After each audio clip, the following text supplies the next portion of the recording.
Friends ఇది డాగ్స్కి houses పెట్టినప్పుడు ఈ డెకరేషన్ ఐటమ్స్ వాటికి కూడా చాలా అందంగా ప్రిపేర్ చేస్తారు. ఇంట్లో ఎలా డెకరేషన్ చేసుకొని ఉంటారో డాగ్స్ కూడా చిన్న ఇల్లుతో పాటు ఇవి డెకరేషన్ ఐటమ్స్ పెట్టడం జరుగుతుంది. ఇంటి ముందట కూడా వాటర్ ఫాల్స్ దగ్గర కూడా డెకరేషన్ ఐటమ్స్ పెట్టడం జరుగుతుంది. ఇవి చూడండి ఏ విధంగా ఉన్నాయో. వాటికి సంబంధించిన రేటు కూడా ఇది ఉంది. ఇది యాక్చువల్గా దీన్ని చూస్తుంటే నాకైతే భయం ఉంది, కానీ దీని రేట్ వచ్చేసి $60.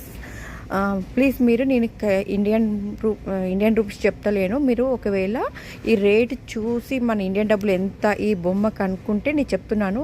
ఇది $60 కదా, ఇండియన్ రూపీస్కి $1 60 రూపీస్ వేసుకోండి. సో $60 ఇంటూ 60 రూపీస్కి ఎంతనో ప్రైస్ మీకు తెలుస్తుంది. సారీ నేను తొందరగా చెప్పలేకపోతున్నాను. సో ఇది వచ్చేసి $25 ఇంటూ 60 వేయండి. $1 వచ్చేసి